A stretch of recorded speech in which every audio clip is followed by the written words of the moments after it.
이단에 빠진 사람들의 공통된 특징이 있습니다. 그것은 하나같이 열심히 있다는 점입니다. 1996년 제가 그때 대학생 4학년이었습니다. 그때 선교단체 CCC라는 한국대학생 선교회 이렇게 선교단체 있었고, 또 그 대학 안에서 그 학원복음화협회라고 단체가 있어서 여러 그 신앙 이 동아리들이 연합해서 이렇게 정기적으로 목사님을 모셔서 또 성경 말씀도 듣고 하는 이런 협회에서 그 당시 부산에서 뜨고 있었던 한 목사님을 초청했습니다. 근데 그 목사님이 한 25년 지났으니까 뭘 알겠습니까? 30년 정도 지났죠. 그거 어떻게 다 기억하겠습니까? 지난주 설교했던 내용도 목사도 잊어먹고 성도님들도 잊어먹고 하는 방법에 30년의 설교를 어떻게 기억하겠습니까?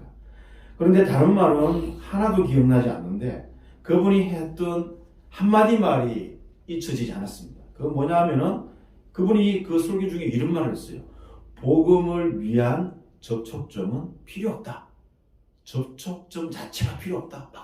막 이런 말을 했어요. 근데 지금 목사가 되고 나서 이렇게 오랫동안 생활하고 복음을 전하는데 복음은 접촉점이 필요합니다. 왜냐하면 그 사도 바울의 고백이거든요. 내가 이방인이 아닌데 이방인처럼 된 것은 이방인을 얻기 위함이고, 내가 유대인들에게 유대인처럼 되는 것은 사실은 내가 하나님 그리스도를 만난 자이기 때문에 율법을 따르는 자는 아니지만 유대인처럼 사는 것은, 이렇게 여러 가지 다방면으로 상황에 따라서 자기가 그런 요건에 맞추어서 그들에게 맞추어서 복음을 전하려고 무진 노력을 한 거죠. 복음을 위한 접촉점은 있습니다. 왜냐하면 사람마다 경험이 다 다르고, 그리고 그런 경험을 토대로 이 사람들에게 관심을 얻고, 또 그 사람의 니즈, 필요가 뭔지를 이해하고, 그 필요를 복음으로 어떻게 해결해 줄 수 있는가를 우리가 전달하기 위해서 사람마다 접촉점이라는 게 있어요. 이 접촉점이라는 건 나의 요구와 상대방의 요구가 다른데 그 사람만이 독특하게 살아온 그런 어떤 여건 속에서 복음을 어떻게 전해야 되는가.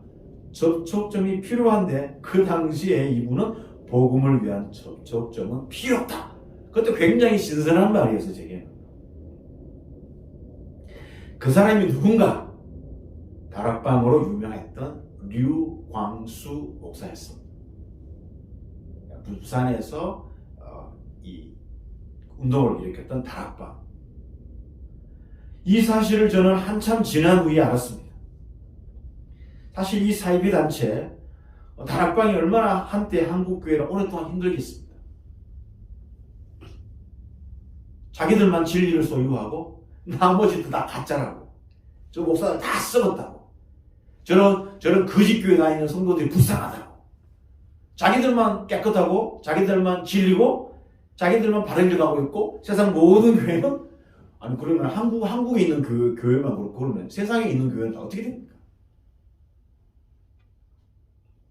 세례 요한 시대 때 이스라엘 지역에는 쿰란 공동체가 있었어요.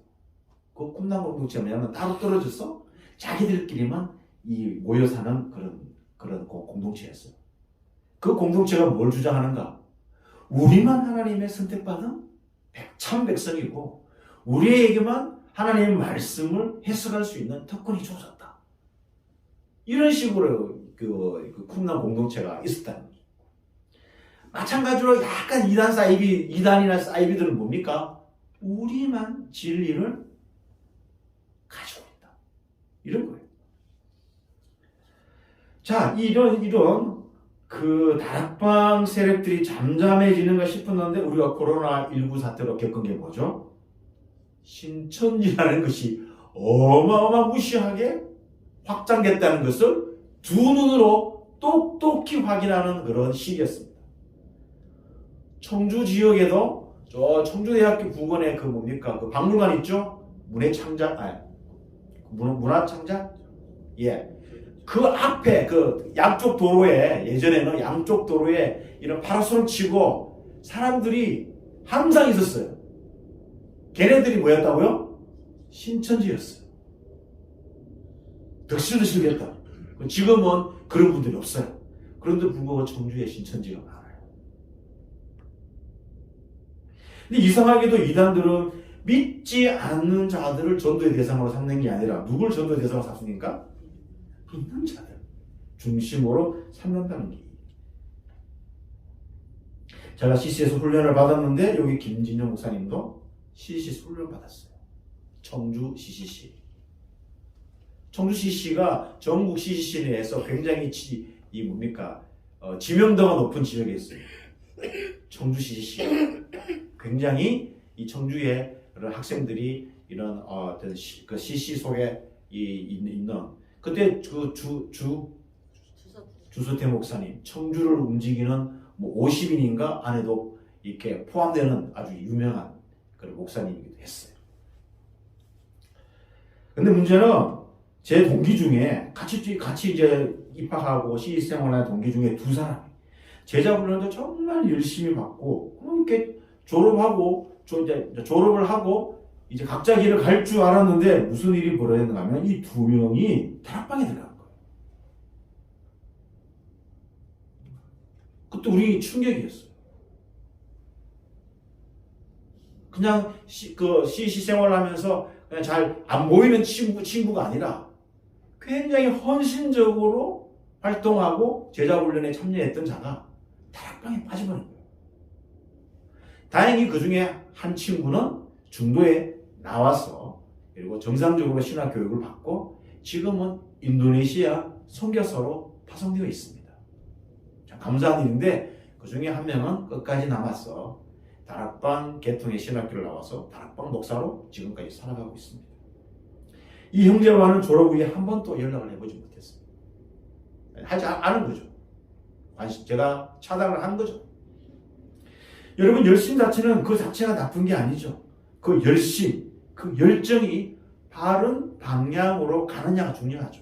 신앙에 있어서도 열정과 열심이 바른 방향으로 가고 있는가.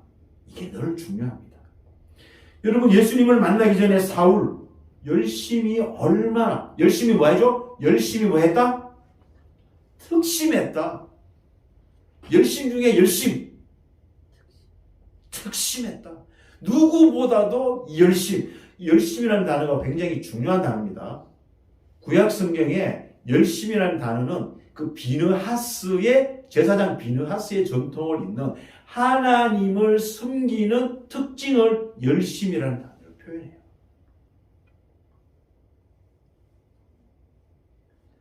유대 땅, 자기 고국 땅을 벗어나서 이방 땅인 다메섹, 오늘 말하면 시리아에 가서 그리스도인들을 잡아오려고 한 거죠. 사울의 잘못된 열정, 잘못된 방향으로 나가는 이 열심, 부활하신 예수님께서 바로잡아 주신 거죠. 그래서 바로잡아 주셔서 그 열정과 열심은 그대로 간직한 채 방향을 바르게 잡아주셔서 복음을 위해서 살아가고 참된 위대한 복음 전도자의 사명을 감당하게 한 거예요. 예수 그리스도가 아닌 엉뚱한 대상에 대해서 마음과 뜻과 정성을 다해 섬기는 것을 성경은 뭐라 그러죠? 우상 숭배, 영적 음행, 음녀라고 표현하죠. 이사야, 예레미야, 그리고 에스겔을 읽어보십시오. 계속 반복되는 말이 음행이라는 말이에요.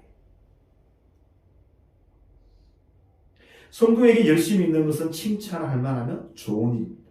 그러나 잘못된 교훈인 이단적인 교리를 받아들여 충성의 대상을 바꾸는 것은 치명적인 독입니다. 성도는 바른 대상, 즉 예수 그리스도를 향한 바른 열정을 가지고 섬겨야 되는 거죠. 그 열정이 뭐와 겸비해야 되는가? 바른 분별력과 겸비해야 되는 거죠. 열정은 바른 분별력과 같이 동행을 해야 하나님 앞에 바르게 서여줄 수 있다는 것입니다. 자, 오늘 세 번째 교회 버가모인데 헬라어는 페르가모스. 영어는 비슷하게 옮겼는데 영어 발음 보니까 퍼거멈. 다 라는 발음이 들어가는데 발음하기 힘들었어요. 가톨릭 성경에 보면은 페르가모 이렇게 돼 있어요. 페르가모. 더 원어에 가깝게 이렇게 하는데 버가모와 페르가모와는 완전히 다르죠. 우리가 왜 이렇게 번역을 이런 식으로 했을까? 성경을 읽으면서록 항상 들은 그런 생각이었어요. 이집트를 왜 애굽이라고 했을까? 아무도 사용하지 않는 애굽. 이집트인데 분명히, 그죠? 애굽이라고 표현하고. 우리가 가지고 있는 성경을 좀 더 현대적으로 지명을 바꿔야 되는 그런 작업들이 우리에게 필요합니다. 페르가몬 교회는 예수님을 향한 뜨거운 충성심을 보여주는 교회였어요. 왜? 예수님이 인정을 했거든요. 내도 인정한다. 충성된 증인 안디바. 이런 안디바는 또 찾아보니까 안티파스더라고요. 안티파스. 헬라 이름이 또 찾아보니까 또 안티파스. 근데 이 안디바가 순교를 당했어요. 일교 교회 가운데 순교를 당한 사람이 거명된 최초의 이름이에요. 요한계시록 가운데 순교를 당한 사람이 이름이 거명되는 건 이 안디바밖에 없어요. 다 대부분 사람들은 무명으로 처리돼요. 그런데 안디바만 그 이름이 거명이 돼요. 그러니까 주님이 보시기에 이 버가모 교회의 안디바가 얼마나 충성스러웠으면 그 이름을 실명으로 거론을 했겠습니까? 안티파스가 주님 보시기에 너무나 소중한 사람이었기 때문에 그 이름을 우리에게 가르쳐 주는 거예요. 그런데 안디바가 순교를 당할 때에 이 버가모 교회는 주님을 향한 믿음을 저버리지 않았습니다. 안디바는 황제 숭배와 많은 그 이방신, 우상 숭배를 거부했던 주님의 충성된 증인이었습니다. 요한계시록 20장 4절에 보면은 20장 4절에 보면요 이렇게 표현되어 있습니다. 예수를 증언함과 하나님의 말씀 때문에 목배임을 당한 자들의 영혼들과 또 짐승과 그의 우상에게 경배하지 아니하고, 여기서 짐승은 누구를 얘기할까요? 로마 황제를 얘기합니다. 로마 황제들을 짐승이라고 얘기해요. 짐승과 그의 우상에게, 짐승을 그 당시에 황제 숭배를 했으니까 우상이 되는 거잖아요. 경배하지 않고 예배하지 아니하고 그들의 이마와 손에 그의 표를 받지 아니하는 자들이다. 순교자들 이렇게 표현해요. 목배임을 당한 자들, 우상에게 경배하지 아니하는 자들, 이마와 손에 그의 표를 받지 아니한 자들. 다 상징적인 표현으로 얘기합니다. 왜냐하면 직접적으로 표현했다가 뭘 당하죠? 검열을 당하면 어떻게 되죠? 검열을 당하면 안 되니까 상징적으로, 언어적으로, 그리고 묵시적으로 그래 표현을 쓰는 겁니다. 버가모 교회는 지난달에 살펴본 스머나 교회, 지금 오늘날의 이즈미르라고 그러죠. 이즈미르는 튀르키예에서 제2의 도시다. 몇백만 명이 살면, 지금도 몇백만 명이 살고 있죠. 근데 이런 스머나 교회에서 북쪽으로 약 100km 정도 떨어진 교회에 위치하고 있습니다. 성경에 보면 왜 사탄의 권자라고 표현을 했는가? 여기는 아크로폴리스가 있어요. 아크로폴리스가 있고, 아크로폴리스가 이렇게 있는데 80도 경사진 80도에 이렇게 원형극장이 이렇게 부채표로 원형극장이 이렇게 펼쳐져 있는 도시 중앙에 아크로폴리스라는 그런 원형극장을 아주 크게 만들어 놓고, 그 아크로폴리스 그 위에다 상층부에다가 신들의 신전을 만들어 놓은 거예요. 그 신들은 뭐냐면 그리스 신화의 최고의 신인 제우스 신전이 있었고, 그리고 승리의 여신이자 버가모의 수호신인 아테나, 이 로마 여신이죠. 그리고 디오니소스, 포도주의 신 디오니소스. 자, 디오니소스를 로마식으로 표현하면 바쿠스예요. 그리고 우리나라 화살표 회사에서 자양강장제로 뭐라 그러죠? 바카스. 먹으면 피로회복이 때문이죠. 그 피로회복제 이름이 뭐라고요? 바쿠스예요. 바카스라고 해야지만 실제 그 명칭은 바쿠스예요. 디오니소스, 술의 신인 거예요. 여러분 몰랐죠? 이제부터 알고 마시면 돼요. 그죠? 알고 마시면 됩니다. 디오니소스. 그리고 뱀으로 상징되는 치료와 의술의 신 아스클레피오스. 이건 중요한 신의 이름이니까 따라해 보겠습니다. 아스클레피오스. 발음하기 힘들죠? 아스클레피오스. 아스클레피오스. 여러분, 아스클레피오스가 왜 중요한가 하면은 지금 WHO 세계보건기구 홈페이지 딱 들어가 보면은 딱 그 첫 화면에 자기들이 그 WHO 그 심벌 있죠? 심벌. 미국 앰뷸런스의 심벌. 대한의사협회 심벌. 뭐가 있을까요? 아닙니다. 그건 의사 선서고. 상징 심벌. 상징이 뭐냐면은 막대기에다가 뱀이 칭칭 감고 있는 거예요. 이게 뭐라고요? 아스클레피오스예요. 의술의 신 아스클레피오스를 상징하는 그 문양이라고요.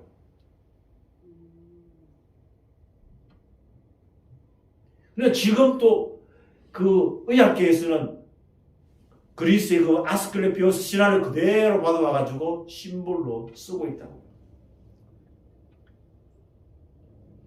그러니까 제우스 신, 아테나, 디오니소스, 아스클레피오스 이것이 아크로폴리스 그 극장 맨 위에다가 이렇게 웅장하게 돼 있는 거죠.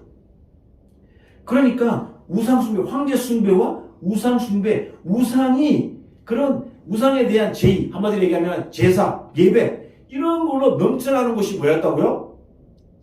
버가모 도시였대요.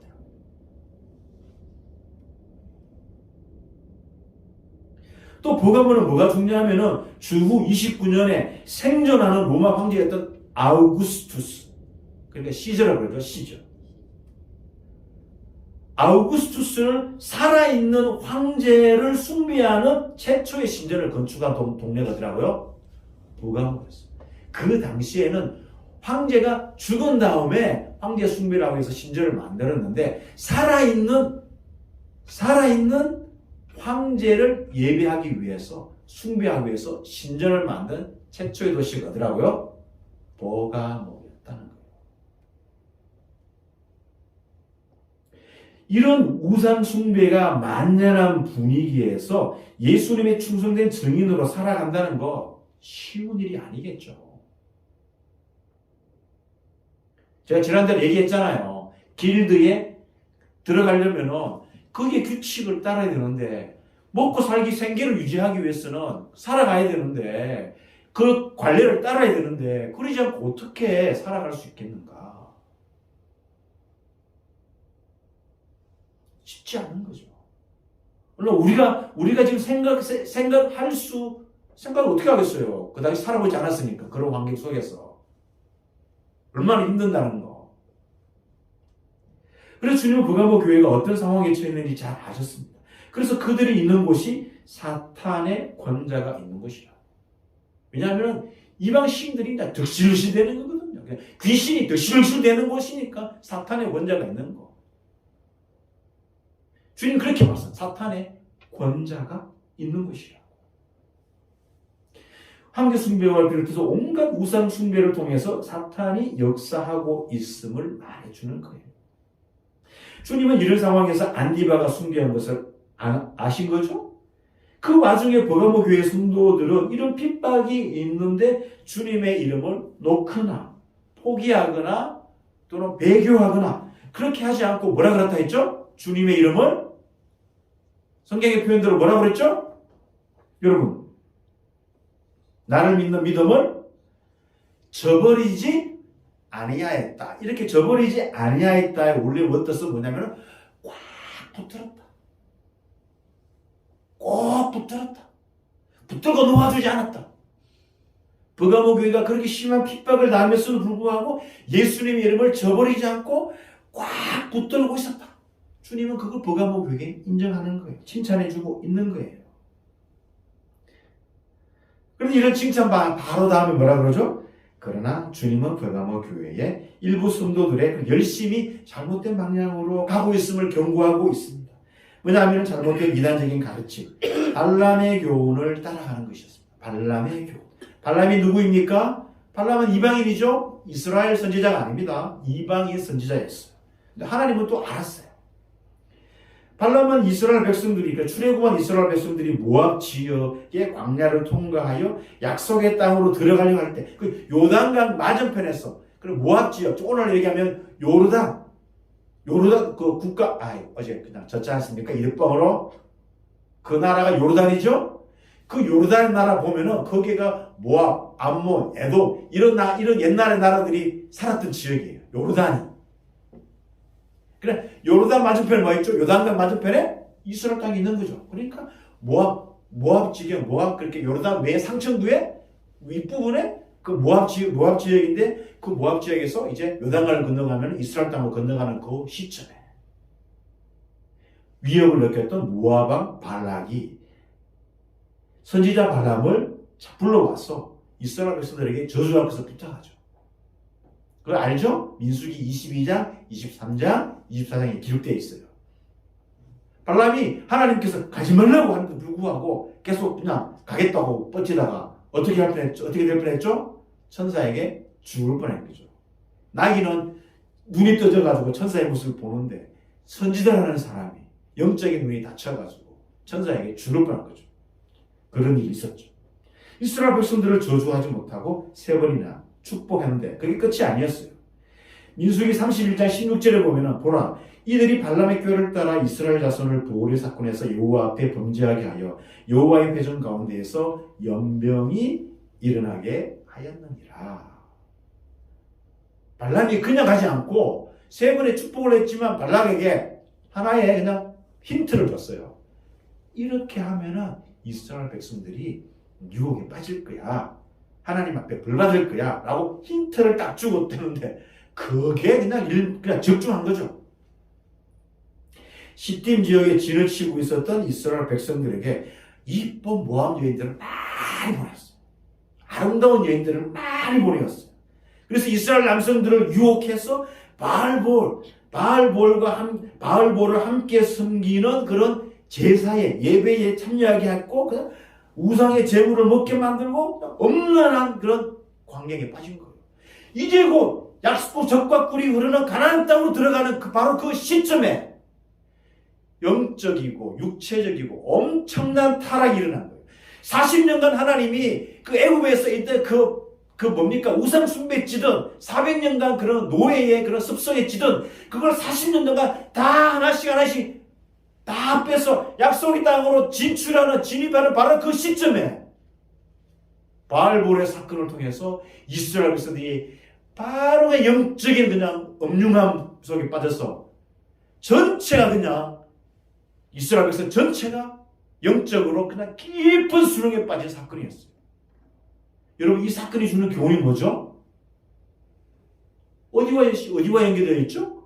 예수님이 공생의 사역을 시작하는데 40일간 금식하고 난 다음에 누가 왔죠? 사탄이 찾아와서 시험을 하잖아요. 십자가 사건을 바로 앞둔 그 시점에 겟세마네 동산에서 정말 피땀이 흘리도록 기도하는 그 속에 사탄이 그냥 그걸 지지마 이렇게 또 시험을 받잖아요.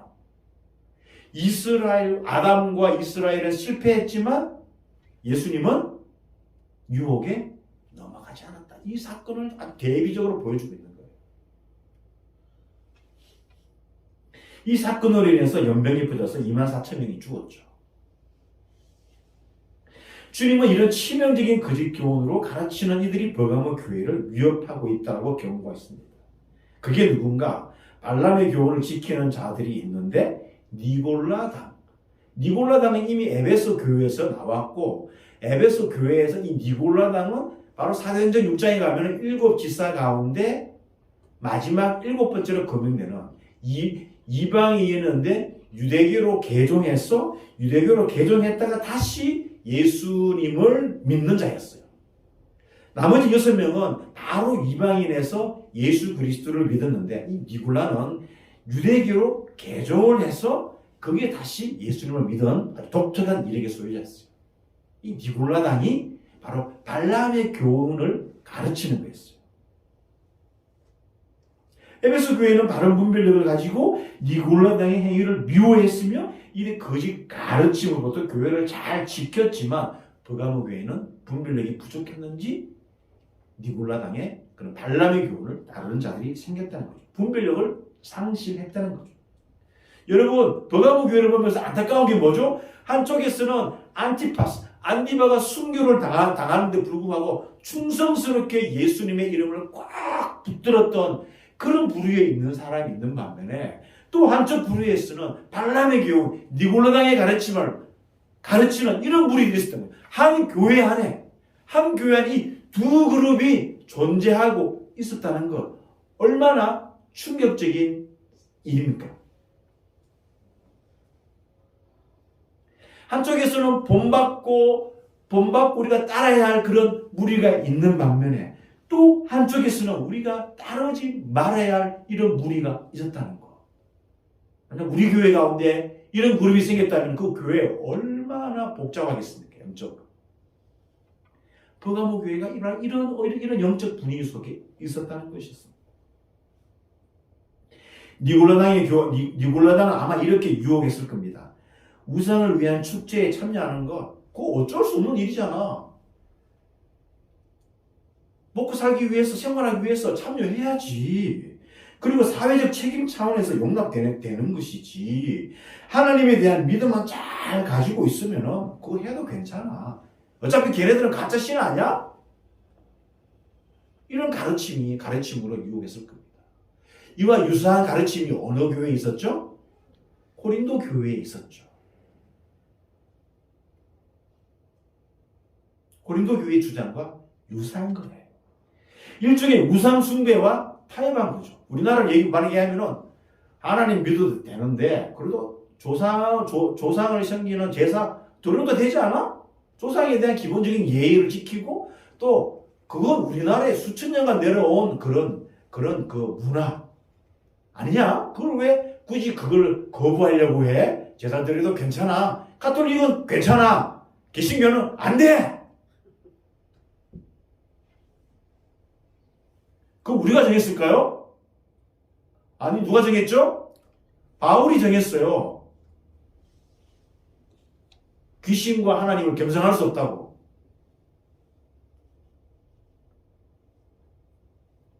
왜 우리의 인생을 죽은 조상에게 맡깁니까? 지금도 살아계서 우리 역사하시고 우리 삶에 개입하시는 살아계신 하나님께 우리 삶을 맡겨야 하죠.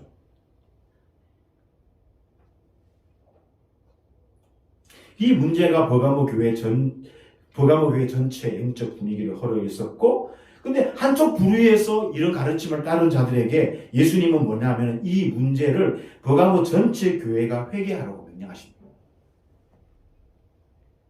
그렇게 회개하지 않으면, 그러니까 충성된 정인들뿐만 아니라, 그리고 이렇게 어긋난 길로 가고 있는 사람들에게도 동일하게 회개하라고 합니다. 회개하지 않으면 어떻게 하신다고 했죠? 회개하라. 그리하지 아니하면 내가 내게 속히 가서 내 입의 금으로 그들과 싸우리라. 예수님의 입속에서 뭐가 나오죠? 양날이 예리한 한쪽 날만 있는 게 아니라, 여러분 지금 우리가 집에 있을 때 이 식도는 한쪽 날만 예리하죠? 그럼 양날은 뭐죠? 그 덩쪽 부분도 날이라는 거죠. 이렇게 치고 이렇게 쳐도 다 그냥 뭐 비면은 그냥 가는 거죠? 아주 예리한 칼이에요. 그 상상 가시니까 예수님 입에서 그 칼이 쫙 나와가지고 이렇게 하시는지 모르겠지만 이 비유적인 표현이에요. 이 문자 그대로 믿어가 예수님 입에서 뭐 칼이 나오시네. 그만큼 심판주로서 우리에게 찾아오신다는 거죠. 여러분, 한국 교회도 주님 앞에 부끄러운 역사가 있었습니다. 마치 니골라당의 교훈을 지키는 자들과 똑같은 역사가 우리 역사에 있었습니다. 1938년 9월에 열린, 그때는 뭐 장로교가 하나였으니까 뭐 고신이다, 기장이다, 합동이다, 통합이다, 이렇게 4대 메이저 주로 이 장로교가 나눠지지 않는 시대에 다 우리는 하나였어요. 일제당국은 총회에 참석하는 23개 노예 총대들에게 신사참배를 가해하라는 표를 들 거라고 이미 벌써 경고를 했어요. 그 당시에 그 신사 참배 반대에 열을 올렸던 주기철, 이기선, 김선두 이 세 사람들 가운데 주기철은 확실히 알잖아요. 남의 이름은 몰라도 주기철의 이름을 아셔야 됩니다. 아예 그냥 미리 가둬버렸어요. 총회 참석 못하도록. 그리고 평양경찰서는 신사참배 가계랑 각본을 다 시나리오를 짜가지고 다 그 총대에게 다 전달하고 이렇게 하라고 동의서까지 받았어요. 당시 평양노회장 박응률, 이름은 다 기억 안 해도 되지만 평양노회장 박응률이 제안을 하고 평서노회장 박임년이 동의하고 안주노회장 길인설이 제청하게끔 시나리오가 짜졌어요. 다 누구였죠? 북한 사람들이었어요. 왜냐하면 그 당시에 대부분 복음은 어디에 퍼져 있었다? 북한 중심으로 퍼져 있었던 거예요.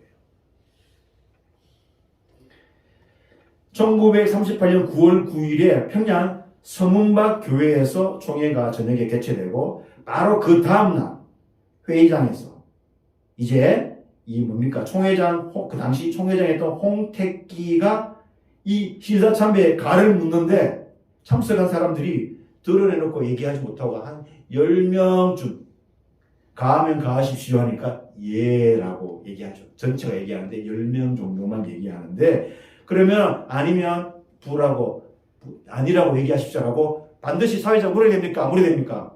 장로님 물어야 되죠. 반드시 사회자가 그 총회를 주관하는 사회자가 물어야 됩니다. 가하면 가라고 하고 아니면 아니라고 하라고. 근데 총회장이 아니면이라고 묻지 않았어요. 가하면 이해하십시오 하는데 한 10명 정도가 예라고 얘기하고 나머지는 조용히 하는데 아니라고 묻지 않았어요. 그래서 가기를 시켜버렸어요. 그리고 뭐라고 선포했는지 아십니까? 아등은 우리가 지금 뭡니까? 그 독립선언문에 첫 번째 나오는 단어가 뭐예요? 아등은 자해아, 조선의 독립국인가? 아등 나오죠? 똑같은 말씀입니다. 아등은 신사는 종교가 아니요 기독교의 교리에 위반하지 않는 본의를 이해하고 신사참배가 애국적 국가의식임을 자각하며 이에 신사참배를 솔선 이행하고 따라서 국민정신 총동원에 참가하여 비상시국하에서 황국 시민으로서 적성을 다하기로 기함. 신사참배가 애국적 국가의식이다. 솔선으로 이행해야 된다. 황국 시민이 이런 용납을 했습니다. 그냥. 우리는 무슨 시민이에요? 하나님 나라 시민, 천국 시민인데 천국 시민이 뭐라 그러죠? 황국 시민. 일본 천황의 시민이라고 얘기하는 거예요. 누가? 그 당시에 총회장 목사가.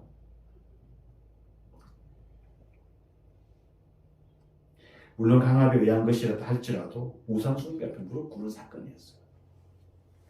여러분, 평양이 공산국가 수도가 된 이유를 아시겠습니까? 단순히 소련이 쳐들어와가지고 김일성이 했을 게 아니라 다 그렇게 될 수밖에 없었던 우리 그리스도인의 시각에서 보면은 그렇게 될 수밖에 없었던 이유가 바로 여기 있는 거예요.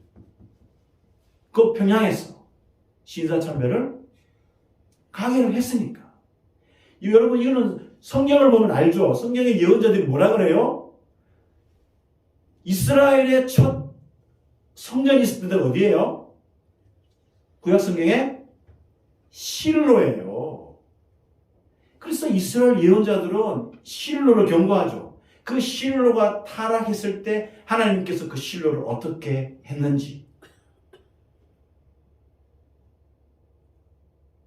예루살렘 성전이 하나님 앞에 타락했을 때 에스겔서를 보십시오. 차마 입에 담을 수 없는 우상 숭배가 이루어 자행되고 있었다.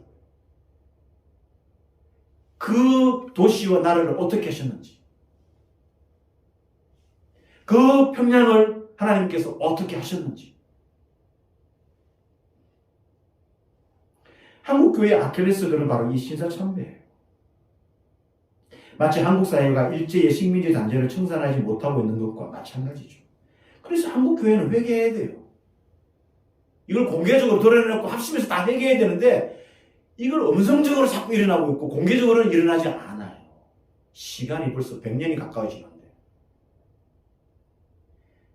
그나마 다행인 건 한경진 목사님이 돌아가기 전에 공개적으로 이걸 얘기했어요.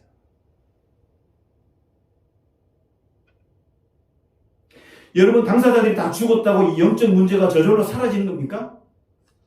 아니에요. 우리는 이분들이 후회해요. 다른 나라 사람들은 몰라도 대한민국에 살고 있으면은 이 평양에서 총회에서 가결되었던 그런 신사참배의 그런 가결했던 그런 믿음의 사람들의 뭐예요? 후회예요. 우리하고 무관한 문제는 아니에요. 버가모 교회가 있었던 문제가 남의 나라 이야기인 것 같지만 저기 알고 보니까 누구의 문제예요? 저와 여러분의 문제예요.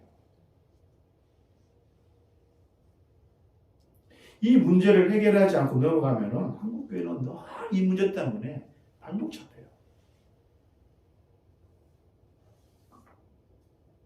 그래서 우리는 버가모 교회에 주시는 주님의 책망과 경고의 명령은 우리 마음에 새길 필요가 있어요.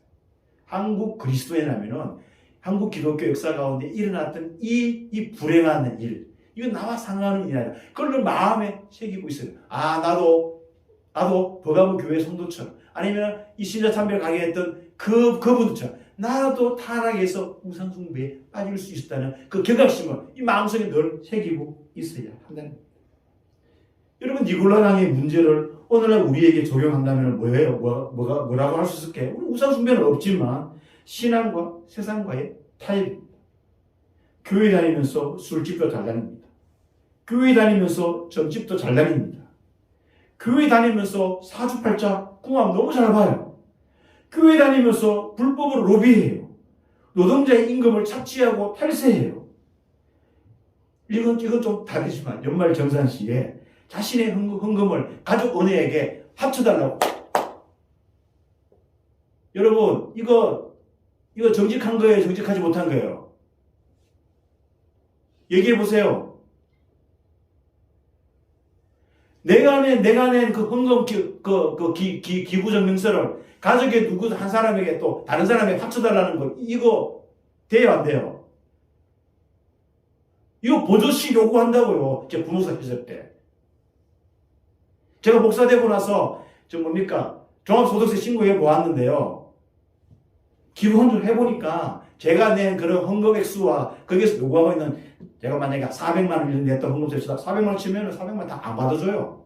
한 150, 200 정도밖에 안 받아줘요. 그렇게 해도 공제가 다 안 된다는 거 알면 아시는지 모르시는지 모르겠지만 그런 식으로 하면 안 돼요. 그것도 뭐예요? 그리스도 양심에 합당한 게 아니에요. 근데 그리스도인이 그렇게 요구한다고. 여러분은 아니겠지만 제가 다른 교회에서 그 요구를 받았어요. 부목사에 저로서 얼마나 마음이 아팠겠습니까? 근데 그분을 어떻게 내가 보겠습니까? 그런 요구하는 걸. 다 이런 것들이 세상과의 타협이죠. 결국 니골라당의 가르침은 물질의 유혹, 음란의 유혹. 현대시대에 왔습니다.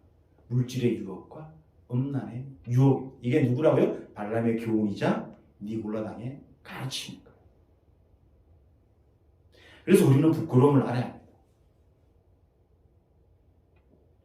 부끄러움을 알아야 회개할 능력이 생기죠. 그래서 우리가 예배 시간에 뭐가 있죠? 순서에? 뭐가 있습니까, 목사님? 참회 기도가 있는 거예요. 연습하라고. 하나님 앞에서 여러분과 개인과의 관계 속에서 그 죄를 고백할 수 있는 그런 시간을 들여서 연습을 하는 거예요. 안 그러면 저와 여러분들이 평상시에 죄에 대해서 회개를 하겠어요? 어쩌다 그냥 몇 년 만에 한 번씩 그냥 부흥회 가가지고 주여 손 들고 옵니다. 그게 회개예요? 매주 연습을 하는 거예요. 회개를 할 줄 알아야 하나님 앞에 살아갈 수 있는 힘이 생긴 거예요. 회개를 할 줄 알아야 사함을 많이 받은 자가 더 사랑하기 때문에. 회개를 하지 못하면 하나님에 대한 사랑이 안 생긴다고. 왜? 예수님이 사함을 많이 받은 자가 하나님을 더 사랑한다는 영적인 원칙을 우리에게 말씀해 주셨기 때문입니다. 저 같은 어릴 때부터 범생이로 살아온 목사들은 하나님을 그렇게 사랑하지 못해요. 왜? 사함을 받은 적이 없으니까. 그러니까 인생을 한번 나락에 한번 처박혀 봐야 하나님의 사랑을 더 깊이 알게 되는 거예요.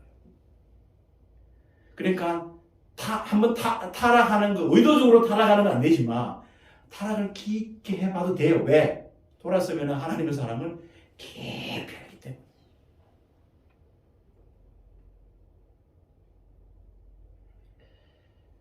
말씀 맺도록 하겠습니다. 저와 여러분이 그리스도를 향한 열정과 뜨거움이 얼마나 있습니까?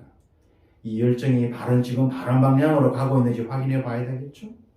우리 모두는 그리스도를 향한 올바른 방향으로 나아가야 됩니다. 바른 분별력을 가져야 되는 거죠.